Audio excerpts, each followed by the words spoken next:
기도드리겠습니다. 전능하신 주님 감사합니다. 오늘 저희들 말씀을 받기 원합니다. 마음문 열어주시고 귀를 열어주셔서 하나님 말씀 들려지게 하시고 믿어지게 하시고 깨달아져서 생활 가운데 적용되는 역사가 있게 하여 주시옵소서. 부족한 적 말씀을 수종될 때 함께 하시고 주의 성령님 도와주시옵소서.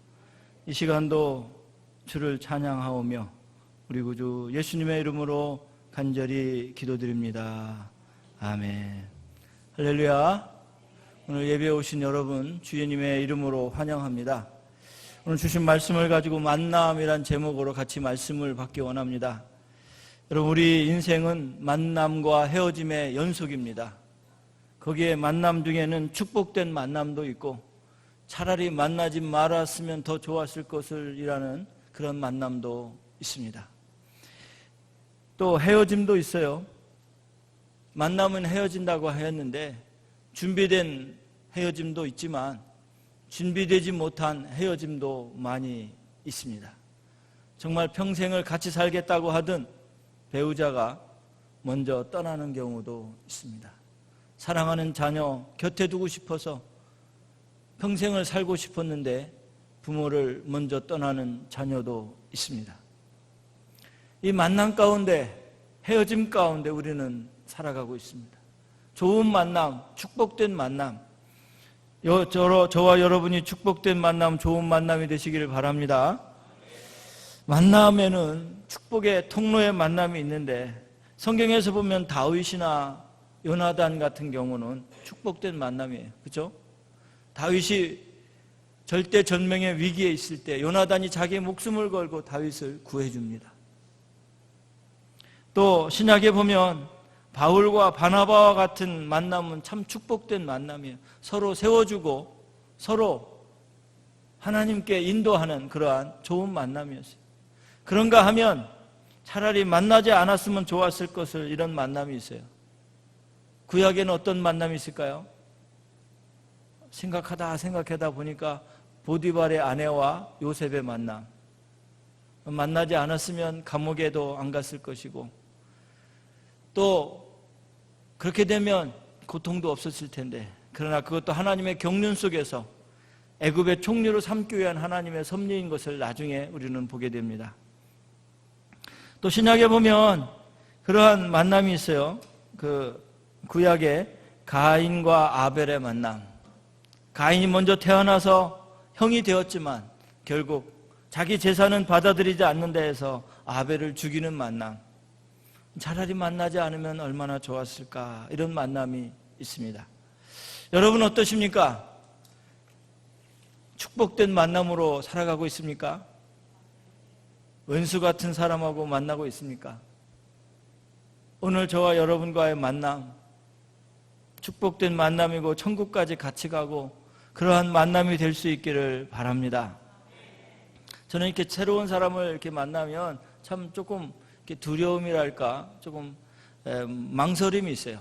이 만남이 계속 축복으로 이어져야 될 텐데 만나기만 하면 싸우고 만나기만 하면 오래 만나면 안 좋게 헤어지는 그런 경험들이 조금 있었어요. 그때마다 첫 만남이 참 중요하고 그 만남이 계속 지속되는가가 얼마나 중요한지 몰라요. 어떤 사람은 만남과 동시에 처음에 얼마나 좋아하는지 몰라요. 6개월이 지나고 1년이 만나면 원수로 헤어지는 걸 많이 볼 수 있어요. 오늘 예수님께서 저와 여러분에게 만나자 이렇게 말씀하십니다. 초청을 하고 계십니다. 성경에 보면 오라고 하시는 말씀이 600번 나오는데, 오라는 말씀이 600번 정도 나오는데 예수님께서 우리를 인생을 초대한 곳은 오늘 이곳 한 곳입니다. 수고하고 무거운 짐진 자들아 다 내게 오라. Come to me, all you who are weary and burdened, and I will give you rest. 내가 너에게 쉼을 줄 텐데 내게로 오라는 거예요. 저와 여러분이 주님 앞에서 귀한 주님과의 만남이 있기를 예수님의 이름으로 축원합니다. 저와 여러분은 나름대로 다 강도는 다르지만 수고하고 무거운 짐을 지고 살아요. 그렇죠? 나는 날마다 좋아요 이런 사람 있어요? 그럼 한번 손 들어보세요. 나는 날마다 구름 위를 걷는 것처럼 좋아요 하는 사람 있어요? 찬양대회는 찬양을 많이 하니까 그렇죠? 아멘 하시는 분도 있는데 하루는 죽겠다 이러고 또 하루는 살겠다 이러고 이 기복이 심하더라고. 전화해가지고는 힘이 없어가지고 아들이 전화를 안 받아요. 아들이 어떻게 된지 모르겠다고 목사님 나 그놈 때문에 아주 그냥 속이 다 죽겠다고 하시고 또 어느 때는 너무 좋아가지고 전화하시고 하루하루가 다른 거예요. 그런데 그러한 모든 수고하고 무거운 짐진 인생들아 다 내게로 오라. 예수님은 저와 여러분에게 오늘 초청하고 계십니다. 수고한 자라는 말은 삶의 멍에를 메고 이 땅에서 고통당하는 인생들을 가리켜 말씀합니다. 헬라어로 코피온텐스라는 말인데요. 이 코피온텐스라는 말은 현재 계속해서 불안한 상태, 피곤한 상태를 말해요. 저와 여러분이 이 땅을 살아가는 동안은 이 코피온텐스, 늘 수고한 짐을 지고 사는 것이라는 사실을 믿으시기를 바랍니다. 인생의 이런 수고는 죄로 말미암아 오는 것입니다. 사람이 해 아래 수고하는 모든 수고와 마음에 애쓰는 것으로 소득이 무엇이랴? 일평생의 근심과 수고하는 것이 슬픔이라. 그 마음이 밤에도 쉬지 못하니 이것이 헛되도다. 전도서 2장 22절 23절에 말씀하고 있어요. 성경에 보면 모든 인생은 다 수고가 있다는 거예요. 어려움이 있다는 거예요. 왜? 죄 때문에. 그놈의 죄 때문에 우리는 수고한 자로 살아가고 있는 거예요. 또한 무거운 짐을 지고 산다고 오늘 말씀하고 있어요. 무거운 짐이라는 것은 페플티스 메노라는 말인데요. 좀 어려운 말이죠. 페플티스 메노이. 이 말은 내 뜻이 아니라 타인에 의해서 계속 무거운 짐을 지고 사는 거예요. 다시 말하면 내가 살아갈 때 율법이나 양심이나 죄 때문에 이 곤비한 무거운 짐이 계속 우리 안에 있다는 거예요. 다시 말하면 다른 사람들로부터도 오고 내가 양심으로 또는 율법으로 행한 그 저주 속에서 죄 속에서 살아가기 때문에 무거운 짐이 있다는 거예요. 성경에는 이렇게 말씀하고 있습니다. 이러므로 한 사람으로 말미암아 죄가 세상에 들어오고 한 사람으로 말미암아 사망이 왔나니 이와 같이 모든 사람이 죄를 지었으므로 사망이 모든 사람에게 이르렀느니라. 이 한 사람이 누굴까요? 우리의 조상 아담 할아버지. 그 아담 할아버지 때문에 죄가 세상에 들어오고 우리에까지 전가된 거예요. 죄인으로 남게 된 것입니다. 사랑하는 성도 여러분, 우리가 육신대로 살면 반드시 죽을 것이라 그랬어요. 우리는 수고하고 무거운 짐을 나름대로 다 지고 있습니다. 현대인들이 가장 이 짐은 뭐예요? 스트레스예요. 암의 가장 큰 요인은 스트레스라는 거예요. 어린아이들한테 스트레스가 없나 물어봤더니 의사에게 말하는데 어린아이들도 다 스트레스가 있대요. 요즘에 꼬마들이요, 피아노 학원 가야지. 엄마 나 스트레스 좀 자꾸 주지 마. 야, 영어 학원 가야지. 그랬더니 엄마 나 스트레스 좀 주지 마. 나도 요즘에 머리가 아파. 이러는 거예요. 요즘 세상에 이 어린아들까지 수고하고 무거운 짐이 다 있어요. 모든 인생은 다 수고하고 무거운 짐이 있어요.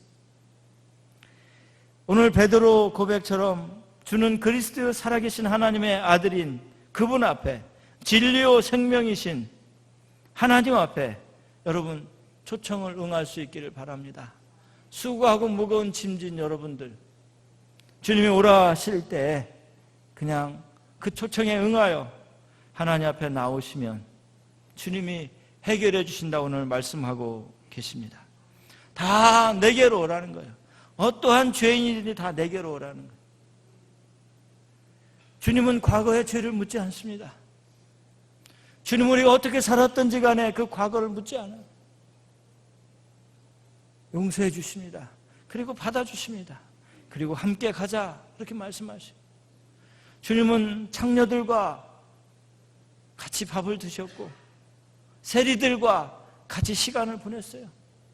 여러분이 어떠한 죄를 지었든지 무슨 죄를 지었든지 하나님 앞에 나와 회개하고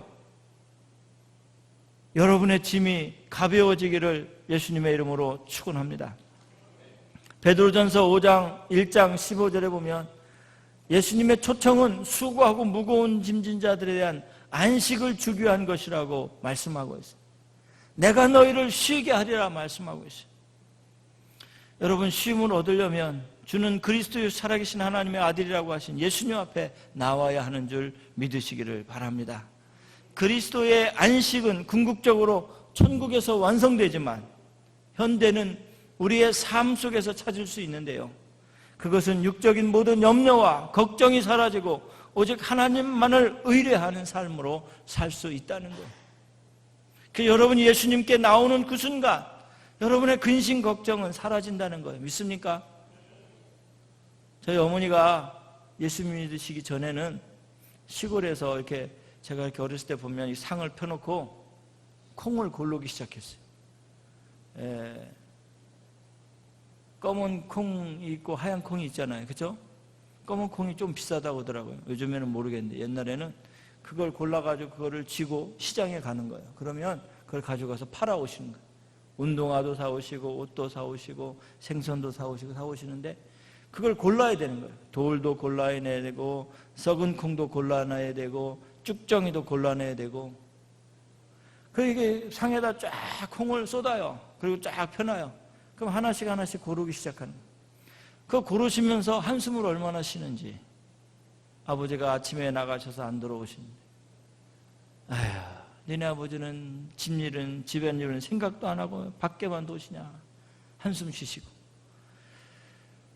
네 형이 요즘에 성적이 떨어졌다고 그러는데 어떻게 고등학교 가서 공부를 잘해야 될 텐데, 또 한숨 쉬시고 계속 한숨만 쉬는 거예요. 제가 그 한숨에 묻혀서 자랐어요. 그런데 예수님 믿고 나니까 한숨이 사라지는 거예요. 우리 어머니 제일 좋아하는 찬송이 주 안에 있는 나에게 딴 근심이 있어요. 십자가 앞에 다 내려놓으니까 너무너무 좋으신 거예요. 요즘에는요, 학교 다니신대요. 학교 가서 한글 다 띄고 나니까 시를 쓰셔가지고 이 도에서 최우수상 시인상을 받았어요. 그래서 시집을 만들어가지고 저한테도 보내주셨어요. 가끔 제가 힘들면 그 책을 보면서 어머니의 마음을 읽을 수가 있어요. 6남매를 키우면서 그 모든 한숨과 수고가 예수님 믿고 나니까 해결된 거예요. 여러분, 주님 앞에 나오면 여러분의 염려를 해결해 주신 줄 믿으시길 바랍니다. 너희 염려를 다 주께 맡기라. 주님이 해결해 주신다는 사실을 믿으시기를 바랍니다. 이사야서 53장 6절에 보니까 우리는 다 양 같아서 그릇 행하여 각기 제 길로 갔거늘 여호와께서는 우리 모든 무리의 죄악을 그에게 담당시키셨도다. 마태복음 8장 17절에 우리의 연약한 것을 친히 담당하시고 병을 짊어지셨도다. 히브리서 9장 28절에 그리스도도 많은 사람의 죄를 담당하시려고 단번에 제사를 드림받으셨고, 베드로전서 2장 24절에 친히 나무에 달려 그 몸으로 우리의 죄를 담당하셨으니, 여기서 담당한다는 말은 짐을 대신 진다는 거예요. 짐을 대신 진다는 말이 담당한다는 거예요. 저희 아들이 학교 갔다가 오면서 할아버지에게 가방을 탁 집어던져요. 집어던지는 아니고 할아버지 이거 지고 오세요. 그러면 90살 된 할아버지가 손자 가방을 치고 이렇게 구부리고 오는데 자기는 앞에서 막 오는 거예요. 아니 저놈이 할아버지한테 자기 가방을 맡기고 자기는 앞에서 씩씩하게 걸어오고, 할아버지는 허리를 꼬부리고 그 짐을, 요즘에 아이들 가방이 얼마나 또 무거워요. 그래서 엄마가 보다 못해가지고요, 이렇게 승무원이 끌고 다니는 것처럼, 캐리어처럼 끌고 다니는 걸 사줬더니 지가 끌고 와요. 이 짐을 맡긴다는 건 그거예요. 맡겨서 그냥 다 내려놓는다는 거예요. 그러면 주님이 다 지어주신다는 거예요. 저도 이렇게 목회하다가 가끔 풀리지 않는 문제와 감당하기 힘든 일이 있으면 주님 앞에 다 내어 던져요. 이게 뭐 주님 목회지 제 목회입니까? 이 교회가 주님 교회지 제 교회입니까? 한번 따라해보세요. 이 교회가 주님 교회지 제 교회입니까? 주님 알아서 하십시오. 이러면 책임을 전가하는 것 같지만 거기서 제가 헤어나올 수가 있는 거예요. 그렇지도 않으면 저는 못할 것 같아요. 여러분, 주님께 모든 짐을 내어놓을 수 있기를 주님의 이름으로 축원합니다. 마지막으로 예수님이 멍에를 같이 맨다고 말씀하고 있어요. 29절 비춰주시기 바랍니다. 말씀 같이 한번 읽겠습니다. 나는 마음이 온유하고 겸손하니 나의 멍에를 메고 내게 배우라. 그리하면 너희 마음이 쉼을 얻으리라 그랬어요. 예수님 당시에 이 팔레스타인 지역에는 멍에를 맨 한 마리의 소에 망을 씌우는데요, 한 마리가 아니라 두 마리씩 쟁기를 매게 한다는 거예요. 우리 한국에는 한 마리로 쟁기를 갈잖아요. 짐을 끌잖아요. 이 팔레스타인 지역에는 꼭 두 마리의 소를 가지고 쟁기를 맨다고 합니다.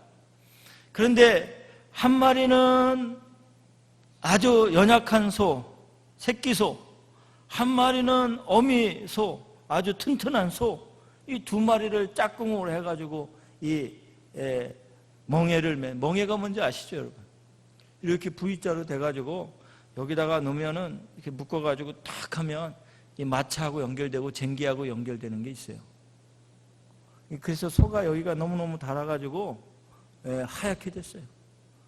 저도 지게를 지고 옛날에 이렇게 머리가 좀 굽었는데 농사지면 다 허리가 굽어요. 그런데 멍에가 그런 거예요. 근데 그걸 맬 때 큰 소에다가 메고 조그만 소에다가 매는데요, 큰 소랑 조그만 소랑 짝 하면 조그만 소는 그냥 발만 맞춰서 보조하면 가면 되는 거예요. 무슨 얘기인지 아세요? 군대 가서 제일 억울한 거는 제가요, 이 큰 나무 봉을, 나무 뭐라 그러죠? 나무 통나무가 쫙 있어요. 그 통을 이렇게 체력 단련 시킨다고 이게 들어가지고 하는 게 있는데, 제가 키가 좀 크잖아요. 그런데 이거를 올리면 조그만 사람들은요, 그냥 손만 이렇게 하면 돼, 이렇게. 근데 이 큰 사람들은 탁 들어가지고 하면 이렇게 얼마나 힘들지 몰라요. 제가 맨 앞에서 이거 하면 뒤에 가운데 애들은 그래, 열심히 해, 빨리빨리 해. 그냥 손만 이렇게 하는 거예요, 자기는. 얼마나 억울한지. 바로 그런 거예요. 예수님이 대신 지어주시겠다는 거예요. 우리가 주님과 보조만 맞추고 주님 앞에 오면 주님이 해주시겠다는 거예요. 믿습니까? 멍에를 매주시겠다는 거예요. 힘센 소가 작은 연약한 소의 멍에를 같이 매주는 것처럼 옆에 있으면 된다는 거예요. 앞에 가는 소가 더 힘들고 어렵지만 뒤에 있는 소는 훨씬 편한 거예요. 이것이 바로 멍에를 같이 맨다는 원리입니다. 33절 보세요. 30절 비춰주시기 바랍니다. 이는 내 멍에는 쉽고 내 짐은 가벼움이라 하시니라. 여러분, 인생을 살면서 힘들고 어려울 때 하나님 앞에 다 내려놓을 수 있기를 주님의 이름으로 축원합니다. 미국의 최고 토크쇼 진행자가 오프라 윈프리인데요, 이 오프라 윈프리가 세계 영향력 있는 100사람 안에 들어가는데 탑 10에 들어가요. 근데 여인은 보면 참 별로 뭐 잘난 것 같지도 않은데 탑 10에 들어가는데, 그는 사생자로 태어났어요. 사생자가 누굽니까? 아버지가 누구인지도 몰라요. 9살 때 성폭행을 당해서 14살 때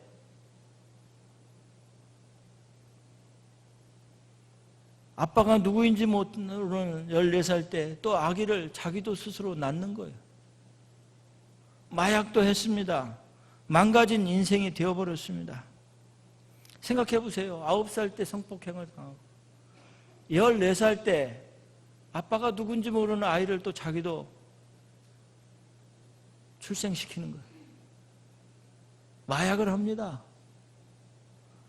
암흑가에서 생활합니다. 그에게는 인생이 없었습니다. 근데 그가 어느 날 예수님을 만났습니다.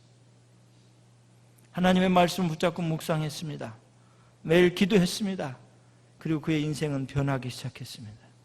사람들은 이렇게 오프라 윈프리를 조롱했습니다. 당신 사생자지? 당신이 사상자를 배출했지? 당신 마약했다며? 이렇게 얘기합니다. 그때 오프라 윈프리는 그렇소. 그가 바로 나 오프라 윈프리요. 그러나 내 안에 예수가 계심으로 나는 살아났어요. 그분은 위대합니다. 오프라 윈프리는 자신의 무거운 짐을 예수님께 다 맡겼기 때문에 살 수가 있었습니다. 그의 무거운 멍에를 예수님과 같이 메었기 때문에 예수님이 그의 모든 무게와 멍에를 메어주셨기 때문에 그는 살아날 수가 있었습니다. 그리고 그녀는 변화되기 시작했습니다. 여러분, 주님과 함께 하시기를 주님의 이름으로 축원합니다. 요즘에 라면 중에 제일 맛있는 라면이 무슨 라면이라고요? 곽기열 간사님 무슨 라면 가져왔어요? 한국에서? 신라면인데 신라면보다 더 맛있는 라면이 있대요. 무슨 라면인지 아세요? 예? 주님과 함께라면. 신라면보다 훨씬 더 맛있고 좋다는. 제가 이 말을 듣고 너무너무 감동을 받았는데 여러분, 주님과 함께 하시기를 바랍니다. 승리는 주님과 함께 할 때 있는 거예요. 인생의 역전도 마찬가지. 수고하고 무거운 짐진 자들아 다 내게로 오라 말씀하고 있습니다. 찬송가 337장에 보면 호프만 목사가 작시한 찬송이 있는데요. 어느 날 하루 큰 시련을 당한 성도가 이 호프만 목사님을 찾아왔다는 거예요. 목사님, 저는 어떻게 해야 합니까? 저는 이제 희망이 없습니다 라고 울부짖었다는 거예요. 그때 호프만 박사가 이 젊은이를 한참을 쳐다보다가 그 성도의 사연을 듣고 이렇게 얘기해 줬대요. 마태복음 11장 28절 30절 한번 읽어볼까요? 그리고 읽어준 다음에 예수님은 당신의 모든 수고하고 무거운 짐을 맡아주십니다. 그리고 기도해 주었다는 거예요. 그리고 이 호프만 박사가 밝은 얼굴로 그 젊은이를 대할 때 그 젊은이도 호프만 박사가 얘기한 예수님이 당신의 수고하고 무거운 짐을 다 짊어지십니다 라고 하는 그 격려를 듣고 기도를 듣고 힘을 얻었다는 거예요. 그 젊은이가 간 다음에 이 호프만 목사님이 막 자기 서재로 들어와서 찬송을 들고 찬송시를 썼는데 그게 바로 찬송가 363장에 내 모든 시험 무거운 짐 주 예수 앞에 아래이면 그런 찬송이라는 거예요. 여러분, 우리의 모든 시험과 무거운 짐을 예수님께 다 내려놓을 수 있기를 바랍니다. 이민 생활도, 가난에 찌든 생활도, 질병에 얽매인 삶도, 또 사랑과의 관계 속에서 정말 용서 안 되는 그런 삶 속에서도 사랑하는 사람을 먼저 보내고 고통 중에 있는 사람도 우리 주님 앞에 이 모든 수고와 무거운 짐을 맡기고 주님 앞에 갈 수 있기를 예수님의 이름으로 축원합니다.